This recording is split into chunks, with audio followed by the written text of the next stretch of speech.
We want to welcome you back to All Things Real Estate. Once again, your hosts, Gary Kelly and Brad Avergon. We're talking all things real estate, and we're talking bad home inspections. I'm joined by Brad Avergon. Brad, who are you? I'm Brad Avergon. I'm a senior loan officer with Fairway Independent Mortgage. And Gary, who are you? I'm Gary Kelly. I am a realtor with Castanetti Realty Group out of Shrewsbury. So, Brad, we were talking about bad home inspections and how to fund some of this stuff. Right. Often it can be something you mentioned, water heater failing or might fail. In my mind, that quickly ends up being a home warranty type of solution. In some cases, if it's a Federal Pacific electric panel, that, in my mind, requires an immediate replacement. Gary, just 1 second. If you could explain how the home warranty works. So I think that's important for our viewers and listeners to understand. Well, it's not like a car warranty, okay? It's a way for you to lessen the blow if you've got something that has failed in the systems of the house. Depends upon which warranty you buy. But it lessens the blow. So you have a deductible that you pay and then they cover the rest. Or conversely, they cover a certain amount and then you cover the rest. But it's a way to, again, lessen the blow of something failing in the house.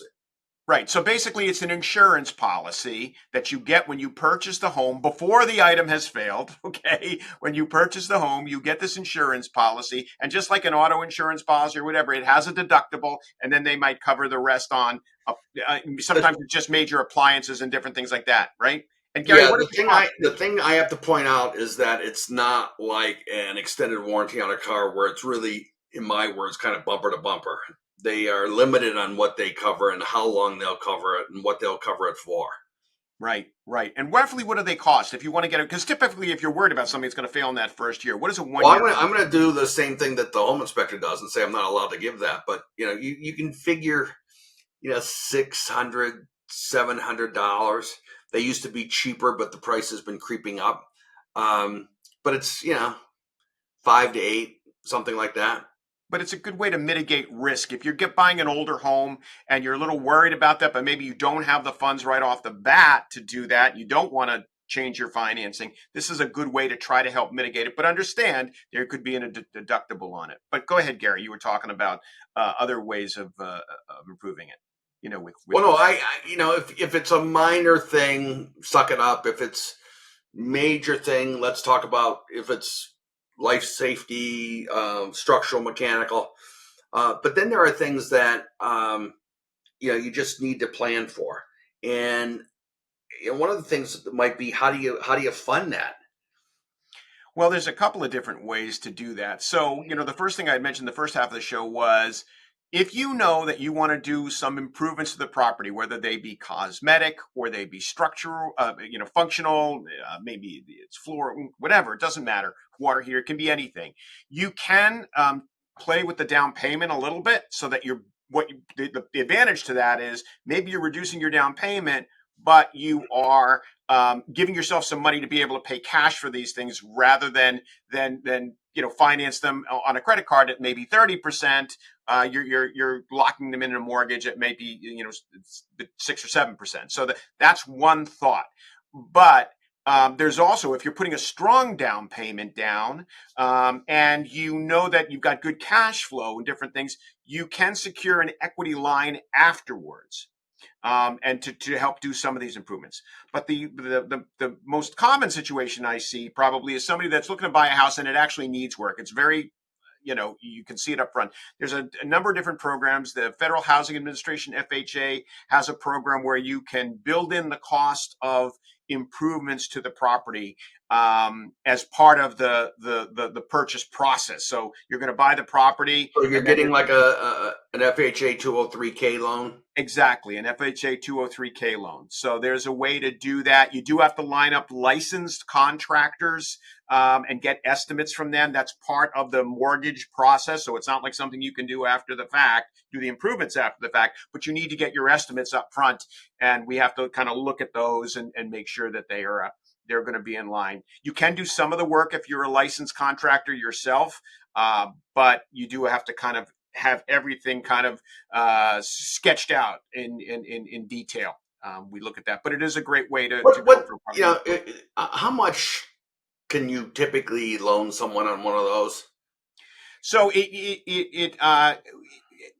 there's two types. There's what's called a streamline, which used to be like roughly 30,000. Now it's gone up even more. I think it's closer to 50 grand now that you can get on those on the streamline, and that allows you to basically be able to go in and do some cosmetic work, replace flooring, do some painting, do some minor stuff. If you're going to go into great detail, like you're going to be changing the structure, you're going to be moving walls, you're going to be doing big major renovations on it, that's called a full 203k. And we can do basically, you can, if you leave one remaining wall, you can actually build the whole house around it. So those go into great detail, but that's where you're dealing with, not only are you dealing with a licensed contractor, but you're bringing a HUD representative in to kind of guide you as to what's going to make this house compliant according to FHA.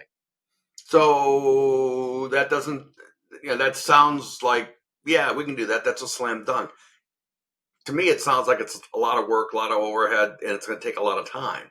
Well, it is a lot of time in the sense it's a lot of upfront time. So it's time that you have to invest, and you have to do it fairly quickly, right? Because if you've got this house on the market, so to speak, and you want to buy it, you've got a short period of time that seller is going to be willing to wait. And so you need to move very, very quickly and have your contractors kind of lined up, get them in there, and they have to be willing to put it all in writing fairly quick so we can get it in as part of the loan underwriting process and get it approved. Yeah, my experience with this stuff is you really need to have a contractor that's done this before, understands the forms and understands what they have to do. Otherwise, you're chasing them all the time, and it's not their fault. They just don't know. Yeah, that's a big part of it. A lot of contractors, they want, 50% of the money up front and so forth. And you can kind of do that a little bit with the streamline FHA 203k. You can do that. But I agree with you, Gary. If you're going to do a major renovation to a property, you want a contractor that's done it before. They understand how the disbursements work, which is how the contractor is paid after you take title to the property. It's different. It's good to have somebody that has some experience and some lines of credit. In addition to being licensing, that's the other thing. You want to make sure you go with contractors that are insured and have lines of credit so that they're not constantly knocking at your door for cash. See, one of the things that concerns me, and this is where the paternal side of Gary comes out, is if you have that young couple and at some point they'd like to have a family, and they're taking on this construction effort. If it's a small project, that doesn't bother me so much. But we've had people that go look at things and they come back with these big project plans, and honestly, I worry that it becomes so stressful for the couple that their relationship struggles to get through that. And if baby makes 3, then it adds more stress. And it's none of my business. They're adults. They can make their own decision. But the paternal side of me is saying, whoa, what are you doing here? And if they're up for that, that's great. But you're absolutely right to caution them in that regard, Gary. I see the same kind of thing. And I actually have lived through it. Cindy and I renovated this house, and I'm pretty experienced. I've been in the business a long time. And even with all that knowledge, there's always bumps along the way. There's always stuff, and it can be very, very stressful. And you're always going to have a little bit of cost overruns. I always tell people that when we do a renovation loan and such, we build in like a 10 to 20% override because things cost a lot of money. And that's another thing to be aware of. A lot of times buyers say, this will just be a few $1,000s to fix it up. Well, they haven't actually gone out and priced that with contractors, and a few $1,000s can turn into easily or $10,000 or $20,000 absolutely, very quickly. And so they need to know. It's all about knowledge and transparency. They need to know going into it what's it going to take to bring this house up to stuff, because it may be better to pass on this house and spend another 10 or 20 grand on a house that's turnkey and ready to go. So is your marriage with Cindy solid right now after going through that process? I'm joking.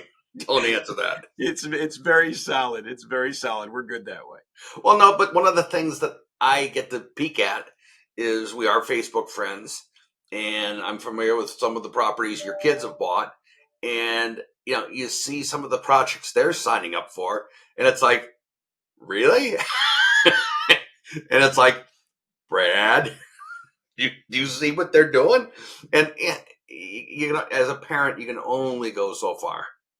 Yeah, you're absolutely right. And, it's funny that you say that. When we look at it as parents, as Cindy and I, when we look at it, I always have to remind Cindy, you know what? Our kids are on their own journey, and Right. and it brings us back to the number of homes that Cindy and I have owned where we're looking at each other and saying, what did we get ourselves into? But you know what? Through it all, if you have good communication and you're able to work through it, you come out better at the other end of it. So that's what I would tell you that my ex-wife and I bought a house in Westboro, and we had moved to Florida. We were anxious to come back. We found this house. It was vacant at the time, and at the same time, it needed to have work done. So we sat there and we said, we're going to give ourselves 1 week per room. And I will tell you that it took us 2 weeks per room, and it almost killed us. It just did. And basically, to a certain extent, we were painting. So it was a bigger deal than we would have expected. Yeah. Yeah. And the other thing is, a lot of first time home buyers, they'll see YouTubes on, how to do your own electrical and how to do your own plumbing. And I always, I always caution them, don't do it. Don't do it. We bought our first home, I almost electrocuted my friend, which was interesting. He reminds me today that he has a little more curl in his hair than he did before we started that project. And I tried doing my own changing a shower valve at one point based on a YouTube, and the water came out like a fire hydrant and almost blew me away inside the shower. So I ended up calling the plumber and fixing it. So at the end of the day, bring in professionals that know what they're doing.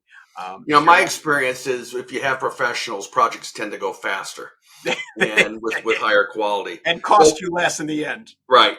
Brad, I want to thank you for telling us about your inspection nightmares. Look forward to chatting with you again, and have a good week.